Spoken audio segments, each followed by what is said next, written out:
Hello and congratulations on getting access to this video course on how to optimize your videos before making your YouTube videos live. So this is video number 1, which is the introduction to YouTube search engine optimization. So I want to first start out by saying the goal is to focus on doing the right amount of keyword research and video file automation before actually uploading any of it to YouTube. So essentially this is all about what most people forget about doing before making their YouTube video live. Because if you think about it, most people think about, okay, what do I do after I upload this video? They don't really think about what they have to do before making it live. So this is not about what you can do afterwards, as that is a totally different focus, but rather before. So besides simple optimization, you really need to know that YouTube ranks the videos that people watch the longest. Meaning, let's say for example that we have a 10-minute video. YouTube looks at that video. They look, yes, at the likes, dislikes, and comments, but they also look at, okay, do people actually watch most of this video? And based on, let's say, 1,000 views, how many of those 1,000 views actually watched either 50% or 100%, or how many minutes total? 1,000 times how many minutes was watched. So they really look at how long people watch the videos as a whole. Meaning the more viewers and the longer that they watch, that will get you ranked up further and further up. So instead of focusing on, spammy tactics, tons of backlinks, and all of that, our goal here is to really focus on the user experience. So what I want to do now is give you a quick overview of what's inside this video course. This is, of course, video number 1. Video number 2 is going to be about competitive research, or in other words, researching your competitors to kind of get a better idea of why YouTube is ranking those videos. Video number 3, we'll talk about highly searched keyword terms and how you can find those for your product or service or whatever you're trying to promote. Video number 4, we'll talk about your title and your description. Video number 5, we'll talk about video file optimization. So we're going to optimize the actual file because each file has essentially information in it. And of course, video number 6, we'll talk about why your thumbnail is important and how to make it professional and good looking. And video number 7, we'll talk about video length and why that matters. We talked briefly about it just now, but I'm going to dive in deeper in that video. And of course, last but not least, I'm going to give you a secret tip on how to outrank your competitors in video number 8. So before we get started, I want to talk about what you need to have in hand. You're definitely going to need your product or service and an idea of the niche that you're targeting. You also need to have a video that is ready to be uploaded. And with that said, let's move on to video number 2. Hello and welcome back. This is video number 2. So let's talk about competitive research. You see, the best way to understand how you can rank better is to know what is already ranking in your niche or your market. So what we want to do here is we want to analyze the videos that are on the top. And I want you to specifically look at what titles, what descriptions are they using, and what thumbnails are they using that are eye-catching. And what is the user experience like when you click through those videos? So let's go ahead and do some competitive research.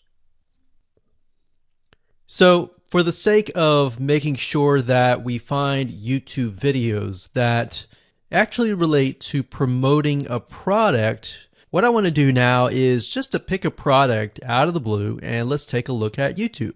So one product that I've been using for a while now, which has been really, really awesome, is called the Instant Pot. It's basically a pressure cooker that cooks food at a really fast rate. So what we're going to do is we're going to hop on over to youtube.com and we're going to type in Instant Pot and see what we get.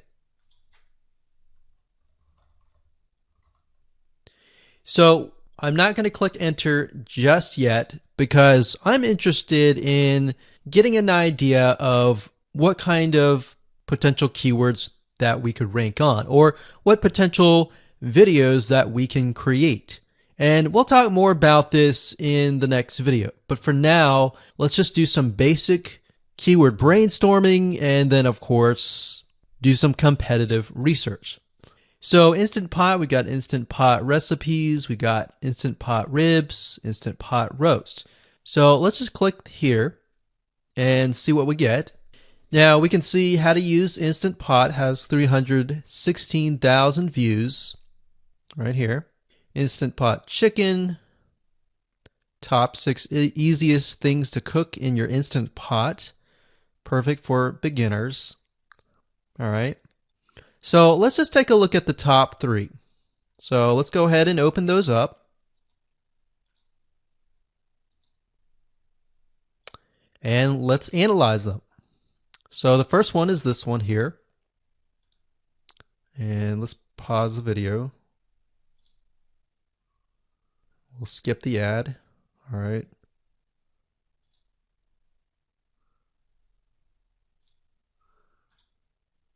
Okay, so how to use the Instant Pot 101 for beginners. So if we think about the type of audience that the Instant Pot attracts, it attracts somebody who has a busy life, who may be a beginner at cooking and just wants a quick and easy meal done fast.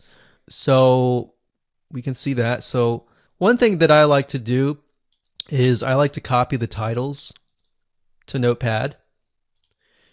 Just kind of get an idea of what we're dealing with. So that's the title. Looks like she's promoting an Amazon affiliate link. We can see that here, Amazon.to. We've got Instant Pot hacks, Instant Pot yogurt, and all that. So what she's doing, it's very funny, but she may not realize she's doing this, but what she's using is a method called siloing. And she's basically telling YouTube, hey, not only do I have this video on Instant Pot, I've got Instant Pot hacks, yogurt, recipes, and other recipes. So let's just copy that in here. So that's video number 1. So we're going to rank it from video 1, video 2, and video 3. Let's scroll down a bit. We've got 373 comments. I will say when it comes to YouTube, they're looking for engagement. So comments is good, likes are good, even dislikes are good as well. Even though dislikes are bad from a human standpoint, it tells YouTube that there is engagement. All right. So sometimes we're going to be able to view, we can't do it here, but sometimes you'll actually be able to view more data. But for now, you can't hear. Now, we can actually dig deeper if we want to. So let's just take a look at Natural Brittany's YouTube channel. Because when you're doing competitive research on YouTube, it's not just that particular video. It's actually the whole YouTube channel as a whole. The authority that that channel holds. So she has 116,000 subscribers. Click on the videos. She has a good amount of videos that talk about anything, looks like from cooking, from budgeting, from grocery, a lot of very similar videos. So let's scroll down. And now let's go ahead and take a look at the second highest ranking video. So if we go back over to here, and this is the Instant Pot Chicken Cook with Me, meal planning, meal prepping, Sunday setup.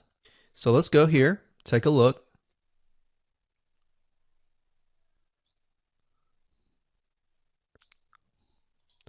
Okay, let's see here. So it's a 20-minute video, all right? And it has 658 likes, 5,000 views. If we take a look at this video here, this has 320,000 views and 7,000 likes. Now, notice how it says 13 minutes here, and notice how it says 20 minutes here. We'll go back to this later on. All right, so we'll talk more about why a certain amount of time of your video is important, why the timing is important. And why is it that this lady has only 5,000 views, whereas the other lady has 300,000, and this lady is ranked right below that lady? All right. So why is that important? And why does that correlate to the time? So we'll talk more about that later on. But for now, let's just do competitive research. We're not trying to figure things out right now and go from there. So if we take a look at the description, it says cook with me as I try a new recipe with Instant Pot. So the description contains the keyword. Sunday setup. Looks like she's got some Amazon links. And if we think about Instant Pot, who could it be targeting? All right, so this lady calls out people who are trying to prep on Sunday. So if we can get an idea of who it's targeting mothers, it's targeting people who are busy, who maybe only have time on Sundays to set things up. And chicken is a common thing, so maybe she's getting a lot of clicks. We don't know exactly, but we know that the headline and the description work together and getting clicks. All right, back over here, this is the third one. So let's take a look at this one. So this one is 8 minutes, but it has a lot more views than those other two videos. But it's shorter. It's shorter, but it has longer amount of views, and it's third. It's got 11,000 likes and 633 dislikes. If we scroll down, we can see that it has more comments than the first one. So why is it that the first one is number one and this one is the third one and it has more views and more comments? Well, we don't know exactly why, but I have a hunch as to why that is, which we'll talk more about ranking and what Google and YouTube is looking for later down the road. So that's that. Let's just copy that title. And I'm going to go ahead and pause this video and we'll copy and paste that information to the notepad. Okay, so I went ahead and copy and paste the information. So this is video 1, this is video 2, and this is video 3 down below. So let me make this bigger so we have this information. So as we're kind of analyzing the competitor, we want to save this for later, but can you kind of see a similarity here? So this is calling out the target audience. This is calling out the people who are busy, essentially. And top 6 ways, top X ways, top certain number ways is always a good title. So perfect for beginners. So if you can imagine, we already see that this title has beginners. This one's calling out perfect for beginners. And this one essentially is calling out people who are busy. So it's a target audience. So that's key. So having this in hand gives you a better idea on what potential titles and descriptions that you can have. Now, you can do some deeper dive competitive research using specific tools. And one specific tool is called Social Blade. So that's socialblade.com, as you can see here. And I like to use this to kind of get a better idea of the YouTube channel as a whole. Because what you're trying to figure out is, did this person rank because their channel as a whole has a lot of traffic? Or did this person rank simply because of the titles and the description? So there's many factors that come involved, but let's take a look at Naturally Brittany. So let's go ahead and copy this. And you basically want to come here and type in the username of the YouTube channel. So we'll go ahead and click this here. Okay, so we can see here that this is Naturally Brittany, 116,000 subscribers. She's got 19 million video views. So that kind of gives us an idea of how easy it is to break through. Is it easy? Is it going to take a little bit work or what? So let's just go ahead and open her up, and let's do the same thing with the other videos. So this one is marriage and motherhood. We got that here. So she has 7 million video views. So it's about half of what we saw earlier. And this one is called Six Sisters Stuff. And this one has about 9 million video views.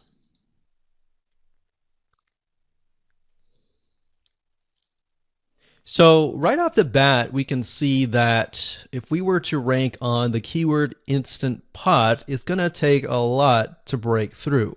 But the way we can break through is by using essentially subcategories of that keyword. So Instant Pot recipes or Instant Pot chicken recipe, stuff like that. So we can see that each one of these has about 100 to 200,000 subscribers. So you're going to have to be competing against that. Now, obviously, if you have a good size YouTube channel, that will usually mean that you can break through fairly easily. But if you're just starting out, then breaking through on that keyword is going to be a little bit more difficult. So the next question is, what keywords should you use? And we'll discuss that in the next video. Hello and welcome to video number 3. Let's talk about highly searched keyword terms and how you can figure out what your main keyword is going to be, what your sub keywords are going to be. So one mistake that we see that many YouTubers make is simply making their own title and description. I mean, it's natural, right? But instead of deciding what you think will work, why not use what is already working and do some simple keyword research that's not going to take a lot of time, and this way you'll be able to have the right information that will help you rank on the right keywords. Now the big question is, well, how do I find these keywords? So the best way to find highly searched keyword terms is to look at the Google suggested keywords. And they are suggested for one reason, because they are used a lot. So let me show you how to find them and what they look like. Okay, so from analyzing the previous videos with the top 3 videos to kind of get an idea of what the titles were, what the descriptions were, if we look at the 3 and we refer back to this, the question is, what are the commonalities between the titles? Obviously the keyword Instant Pot, but we also notice that the top one and the third one, they all have the keyword beginners.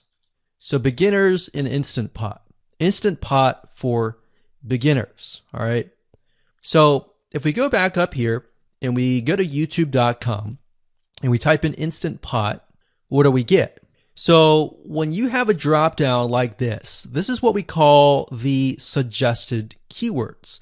And you'll see this in Amazon.com, you'll see this in Google.com and other major search engines.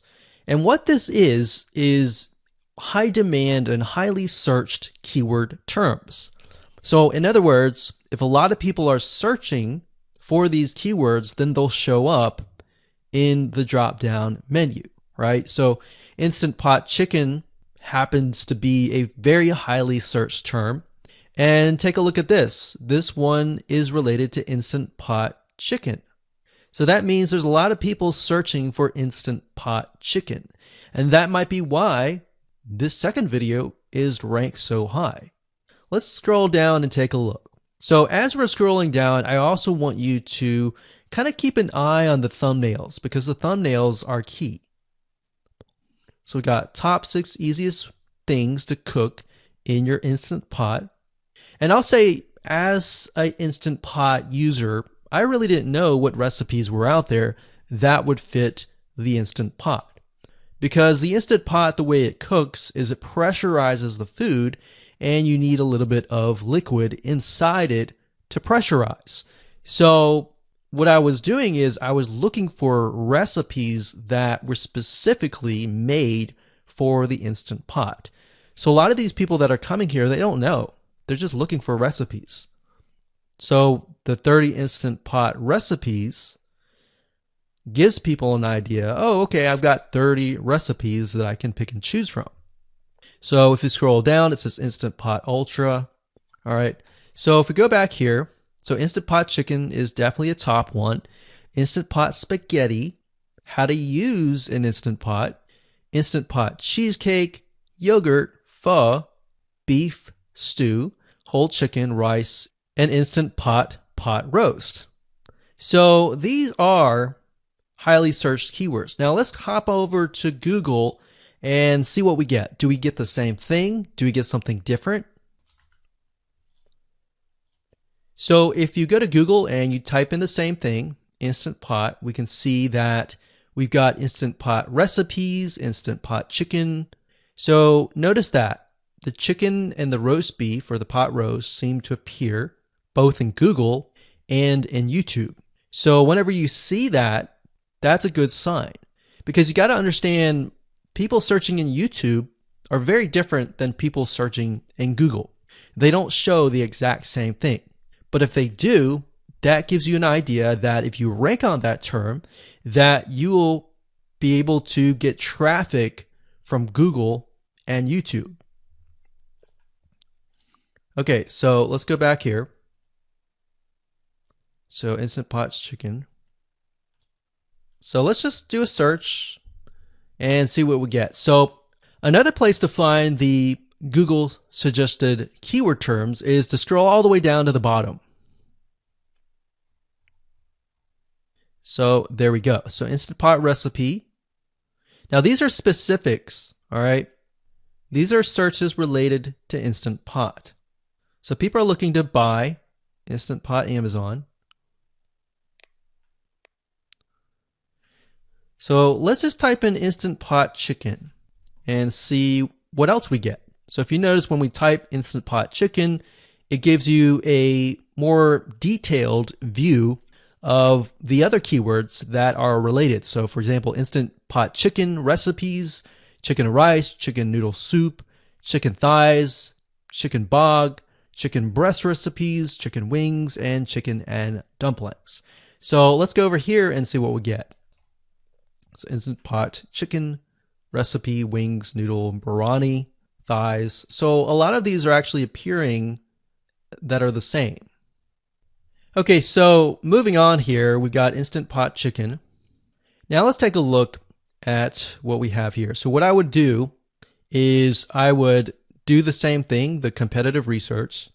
Now, if you notice here, the Six Sisters stuff, it's a different video, but it's a similar video. Now this video is different. This lady is the same. And that's another thing. So if you rank high on the main keyword, then you could potentially rank on the other smaller keywords as well. So that gives you an idea that of what content to create and what keywords to target. So we could potentially make it about Instant Pot chicken. And what I would do is go back here. Let's say we want to title it the Instant Pot chicken. What I would do is I would scroll here and take a look at questions people are asking. So how do I cook chicken and potatoes in Instant Pot? How long does it take to cook chicken pot, Instant Pot? We scroll down, and what I would do is grab these keywords. So I would grab these keywords.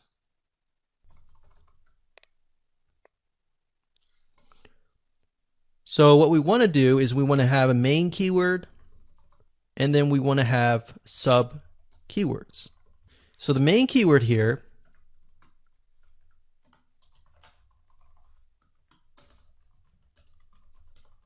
would be Instant Pot chicken.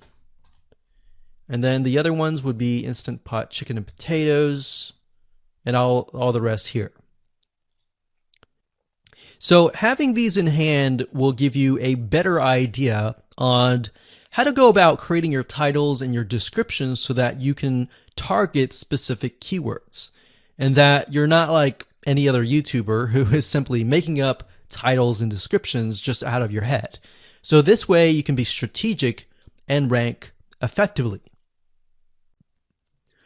Hello and welcome to video number 4. In this video, we're going to talk about your title and your description. So let's take what you have gathered in the previous video and let me show you how to properly create your titles and descriptions. So when it comes to creating titles and descriptions, we simply need to do what we did in the previous videos, which was the competitive research. And as you can see here, we have the videos 1, 2, and 3, the top number 1, number 2, and number 3. And of course, we have the main keywords. So we have this main keyword here. So that's definitely going to be in the title. And then of course, if you noticed, the target audience was beginners. So essentially what you're noticing here is that people are calling out the audience, and then of course they have the keyword in the title itself. And then of course you want to make sure that title, main keyword, and target audience is also going to be in your description. Now what I like to do is I like to go look at magazines in that niche. It doesn't necessarily have to be exactly, in this case, Instant Pot, but it needs to be somewhat of that genre. Now, one thing that I noticed was when we took a look at the Instant Pot chicken, you could write out something like top 6 easiest things.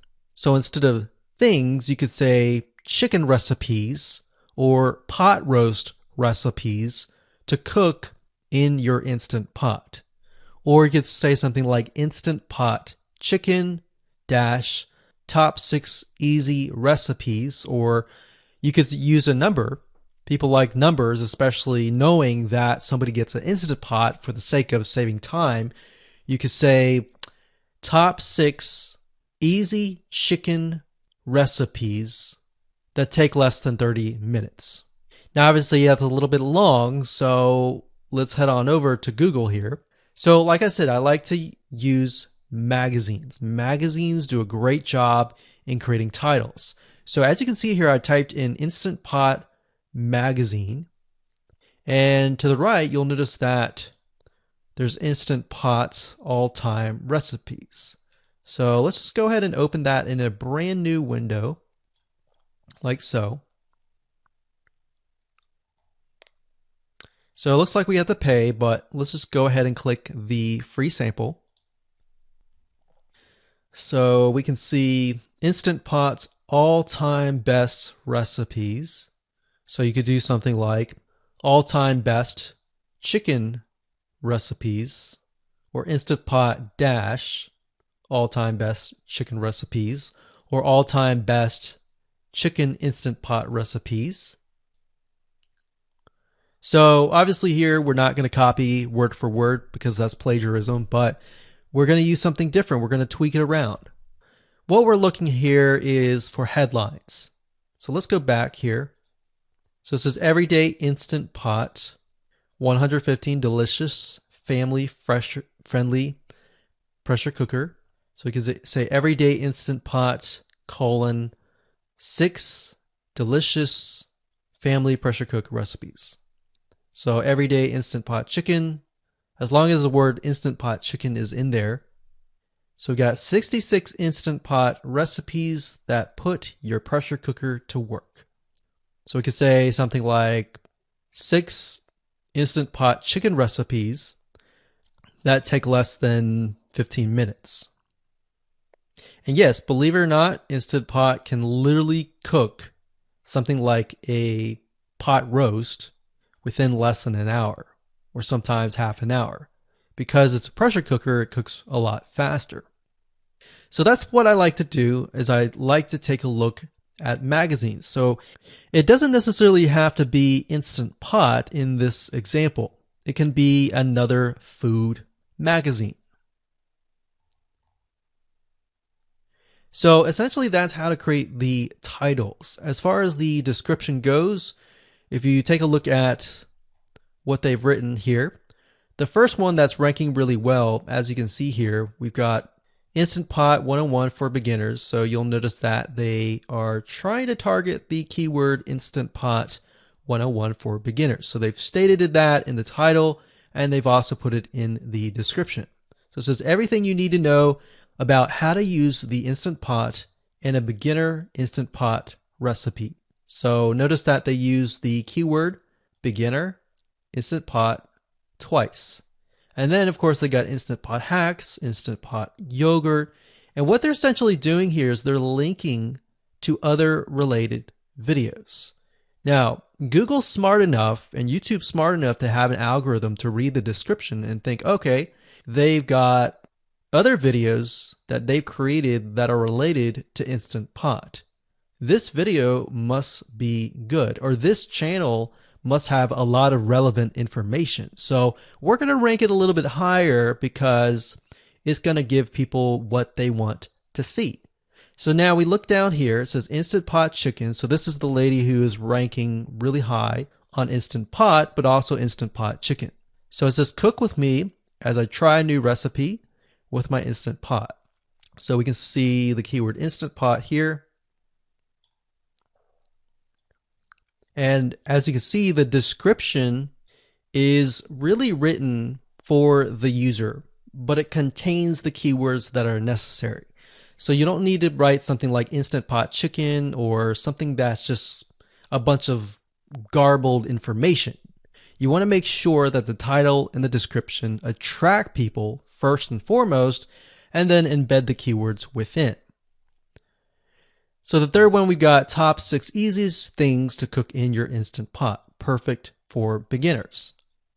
So it says, today I'm sharing with you the 6 easiest things to cook in your Instant Pot. So you can see here, the title is here, but the title is also in the description. It says, now these are perfect if you are just starting out or even had the Instant Pot for a while. So you can see the keywords that are embedded, but it's really written for the user. And that's the way it should be, because the title and the description will actually show up in the YouTube search engine, as you can see here. So we've got the title, we've got the description. So we want to make sure that the first sentence in your description is catchy as well. Hello and welcome to video number 5. Let's talk about video file optimization. Did you know that all files contain data that tells YouTube what your video could be about? Let me show you. Okay, so the way that YouTube gets an idea of what your video is about is by transcribing it. And for the most part, it can usually figure out what your video is all about if you have voice and speaking in it. Now, you can go one step further by adding the what we call video file metadata. It's very similar to a website metadata. So for example, if you right click on any website and you click on View Page Source, up at the top, you're going to see a lot of what we call metadata. So right here, we can see the name, the title, the description, and all that information. So what that does is it tells Google essentially what your website is all about. So very, very similar in this case of what we're doing here. So what we're doing here is we are taking the video file that you have created and embedding it with more information. So besides the title and description, YouTube will be able to read the metadata inside of your video. So it'll make a little bit more sense when I show it to you. Now, it's really hard to find software out there that allows you to embed metadata except for a few. So one of them is called Video Converter by Wondershare, and that is videoconverter.wondershare.com. That's videoconverter.wondershare.com. So if you go here and you go ahead and download up at the top, you will be able to embed metadata. In fact, we're going to be using that for this particular video. Now, there are other software out there like the Adobe Bridge software, which allows you to embed the metadata into your video. Now, the reason why I'm using Wondershare is because I feel like it's a lot easier to use. So if you go ahead and download this, we're going to open this here. And what I did was I clicked Add Files, and I chose the file. Now, there's a lot of things that you can change about the video, but what we're particularly interested in is this I icon right here. So click this I icon, or letter I here, and you're going to see that it says name, language, episode name, actors, directors, screenwriter, tagline, and description, and comments. So what I recommend is you try to complete this as much as you can. So episode name, actors, so that would be whoever is in the video, the director, the screenwriter, which could be you, and then the tagline. What I would do is the tagline be your title, and then the description be your description. So whatever you're going to upload to YouTube, put this as a title and put this as a description. And then for comments, I would put something like keywords. And all you have to do is click save, convert it, and done. That's the reason why we're using Video Converter, because it's just so much easier. With Adobe Bridge, it's easy too, but there's a lot of more options and very easy to get confused. So once you're done with that, you save the video, your video has the metadata inside of it, and all you have to do is simply upload it to YouTube, and that's it. Hello and welcome back. This is video number 6. Let's talk about your thumbnail and why that is important. You see, since our goal is to get more clicks or more views to your YouTube video, we have to rely on attracting viewers. So if you think about it, the thumbnail is the first thing people see as they are scanning to find what interests them the most. So in other words, if you think about it, if you go to youtube.com and you type in a keyword, you're going to see all the results with thumbnails, the titles, the descriptions, and all of that. So that's the first thing that they see. So let's discuss what your thumbnail should contain and what's working in your market and how to figure that out. So when it comes to having a thumbnail, you want to make sure that it is eye-catching, meaning it shows somebody what they want. So if Instant Pot Chicken is your main keyword, you want to make sure that your thumbnail has something in it that entices them. So it's good to have the keyword or the title in it. So you can see right now the way YouTube works is they have an initial title or an initial thumbnail, and then after that you can see motion. So if I put my mouse over it, you can actually see part of the video, which makes it a lot more engaging. So as we scroll down, the initial thumbnail that this woman uses is the Instant Pot, and then this one here, it says Instant Pot recipes, so Instant Pot. So we can see the ones at the top definitely have the Instant Pot in it, or a word that's chicken, or a picture that has chicken in it. So it fits the keyword. Now, if you're not a professional, thumbnail artist or anything like that, there are different sites that you can use to get these created. Now, bear in mind that you never want to use a thumbnail that is clickbaity or that lies to somebody, because if they click on it and then the video is nothing like the thumbnail, then guess what? You might get tons and tons of clicks and perhaps views, but you're not going to get people watching your video, which is very, very important, which we'll discuss in the future videos. But for now, there are different elements that you need. So what I recommend is you go to a site called creativemarket.com. That's creativemarket.com.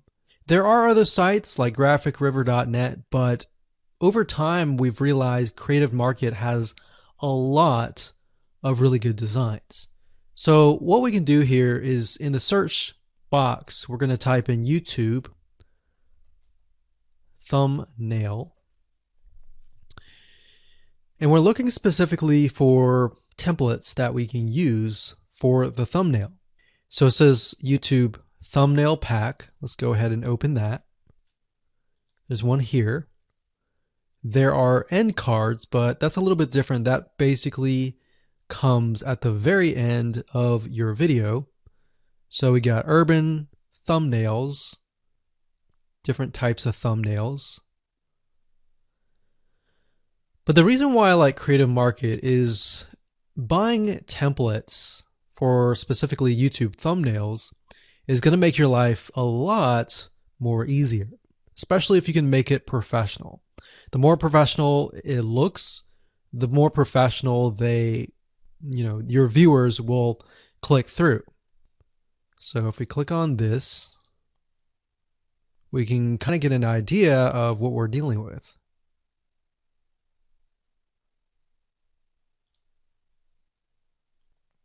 And here's more thumbnails here as well. Now, over time, we've realized with YouTube thumbnails, more and more designs are becoming minimalistic, meaning it's not too fancy, but it's got just enough information to tell the person what it is all about. So it could have text, it could have pictures, but you really need to know what your YouTube video is about before you can create your thumbnail. In fact, I recommend that you create your YouTube video first and then you create your thumbnail so that you can make sure that you attract the right person. Now, what we found a little bit of a technique is to create a thumbnail that is related to essentially the end, meaning if you're creating an Instant Pot chicken recipe, you might want to show the chicken already cooked. So essentially what people get if they click through. So that way people think, oh, okay, this looks really nice. I'm going to click through. And they're more likely to actually watch all the way through to the end. And that's what we want. We want people not to just click through, but to watch all the way till the end. And that's actually going to help us with the ranking. Hello and welcome to video number 7. Let's talk about video length in more depth. So the big question is, how long should your video be? While yes, most folks have said that your video should be short due to attention span, and that's something that we've talked about in the past, and that definitely worked in the past, and that still is true that people's attention span are short. But today, in terms of YouTube, your video length should be longer, and here's why. Did you know that YouTube ranks your video based on how many minutes your viewer watches? We talked briefly about this in video number 1, but I want to talk about why that is the case.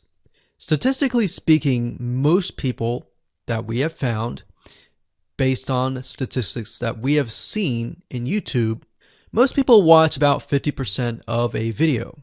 Even the people that are interested in a video, they watch 50% of a video. So if that, in this case, is a 5-minute video, an average viewer is only going to watch about 2.5 minutes. Now, here's why that is important. If you're competing against someone who has a 30-minute video and their viewers watch 15 minutes, which is about 50%, well, guess what? Even if they can have less viewers than you, they're going to beat you because they have a longer video. So if you got the 2.5, they've got the 15 minutes, they can send less people and still beat you. And YouTube will favor them in the end. Now that, of course, is assuming that the views are legitimate and people are actually watching. And that's why user experience is so important.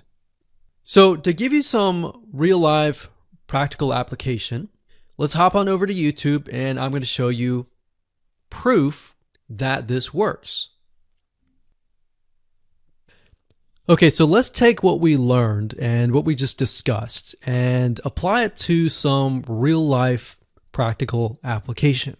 So if we head on back over to youtube.com, we type in the keyword Instant Pot recipes, we can see this one, and this one.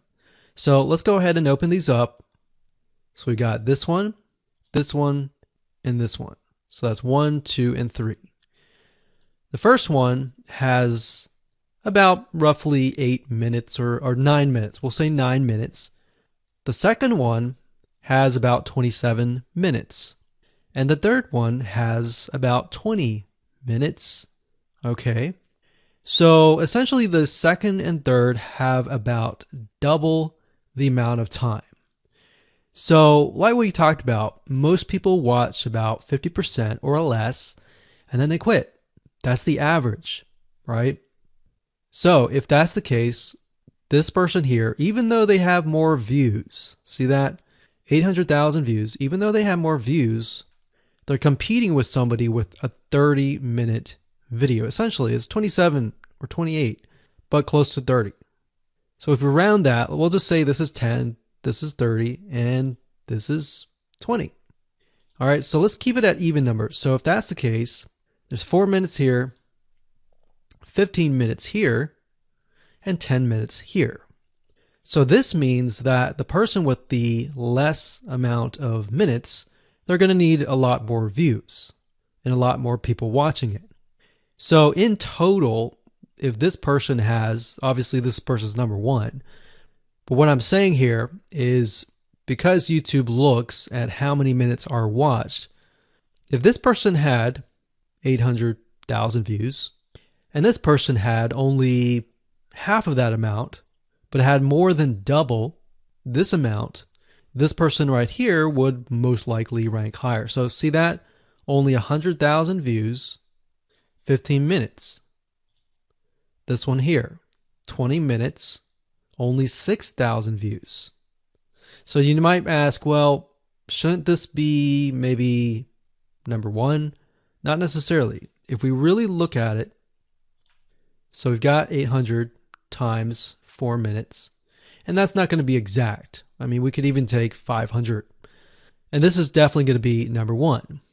And this is definitely going to be number two based on the information. But this person, because they have a long enough video, even though they have less amount of views, they're still able to rank pretty high.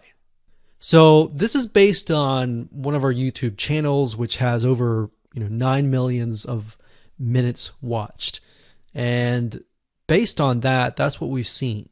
Now, there's other factors like likes, dislikes, comments, and other things like that, titles and descriptions, but that's a big, huge ranking factor because it legitimately tells Google and YouTube, hey, this YouTube video is legit.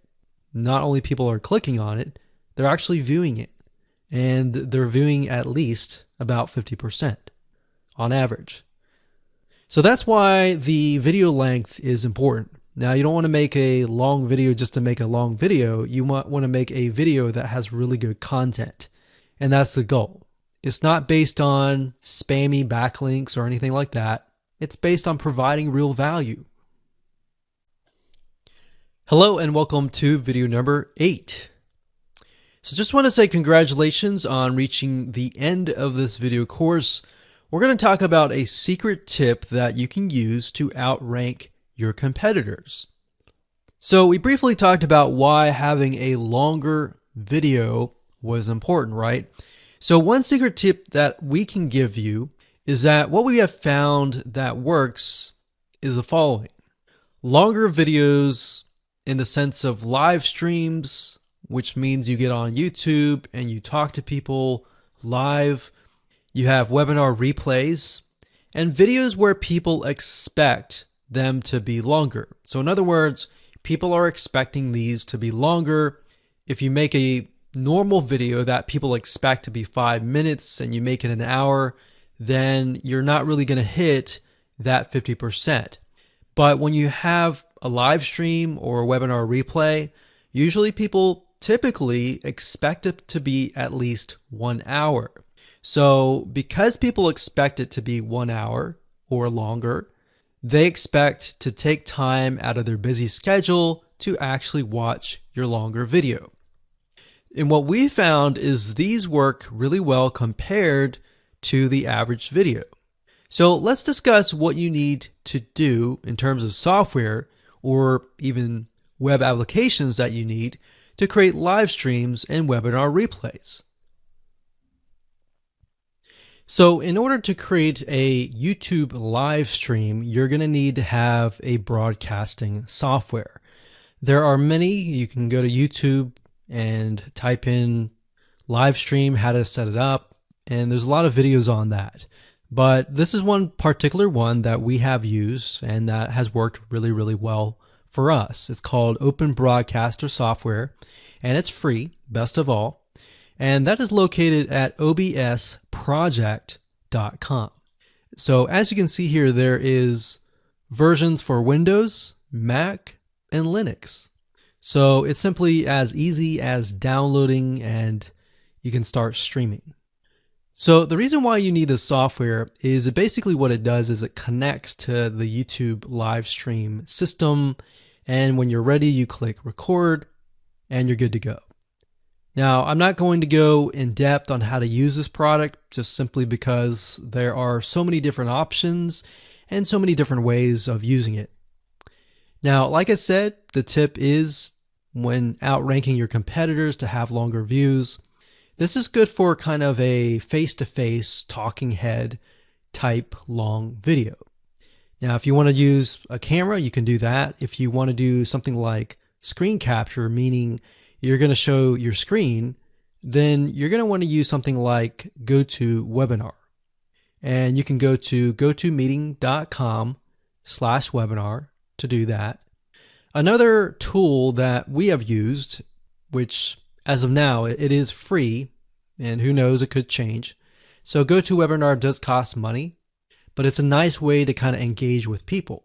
So this is the route that I would go if you are engaging with people.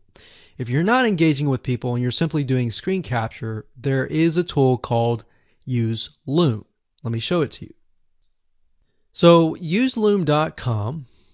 Loom is essentially a Chrome plugin, and what it does is it allows you to record your screen. It's super easy to use. In fact, it's super, super fast. It's so fast that you can literally start recording, and within seconds when you're done, you'll have the video in hand. And you can download the actual video file to your computer really fast. So those are the three options that I would go to, and really depends on the avenue that you want to take. So like I said, create a longer video, but just don't create any content. Make sure that the content is valuable, because you want to make sure that people watch all the way through, or if not, watch at least 50%.